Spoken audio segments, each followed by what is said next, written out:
Welcome to the only daily podcast focusing on compliance news of the day. Each morning, start your day with a cup of coffee and Tom Fox, the voice of compliance, to hear about 4 of the top compliance, corruption, or leadership stories you will need to start your day.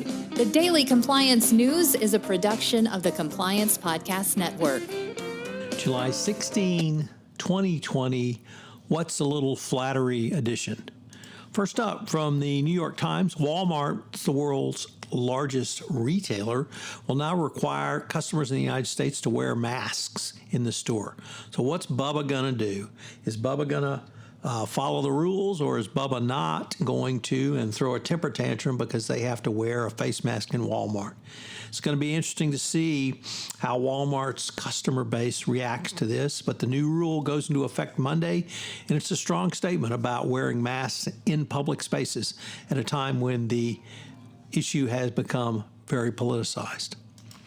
Next up, from the Wall Street Journal, more about Wirecard. Wirecard boasted hundreds of partnerships, but some were less than meeting the eye. This is becoming more and more of an Enron accounting scandal. Wirecard, which obviously had built up an image as a fast-growing tech company with lots of different partners, it turns out that many of them really didn't exist. So, for instance, the German company SAP was surprised to see a news release in February saying it was an official development partner with Wirecard. But this was not true, and SAP did not ever agree to this. Now, as Wirecard is insolvent, and potentially what could be the liability for these companies who were former partners. It's just scratching the surface, and it looks like things are very, very bad at Wirecard.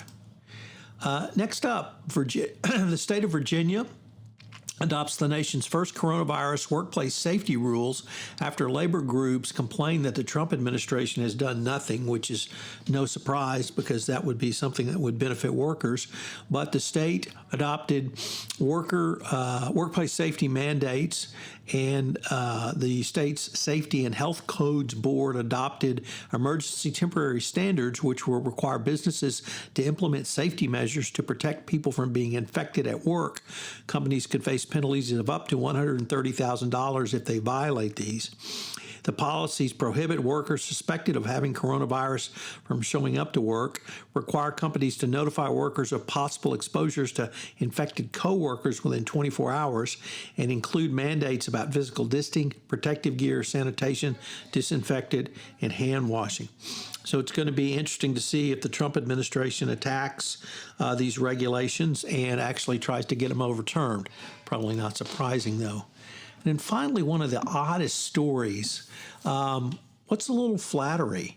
Well, a judge in England has rebuked the head of the Serious Fraud Office, Lisa Osofsky, for allegedly being vulnerable to flattery from a freelance agent during a high-profile bribery investigation into Unaoil.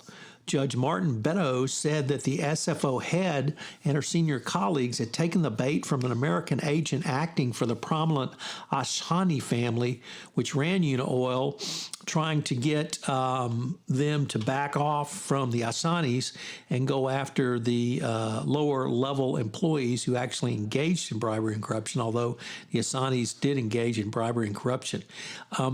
But the communication itself was in a letter where the agent for the Assanis allegedly flattered Osofsky. And if you've ever written a business letter, especially when you're asking something, it's certainly not unusual to flatter. Very odd indeed. Thanks for listening to this episode of the Daily Compliance News, which is a production of the Compliance Podcast Network and a proud member of C-Suite Radio.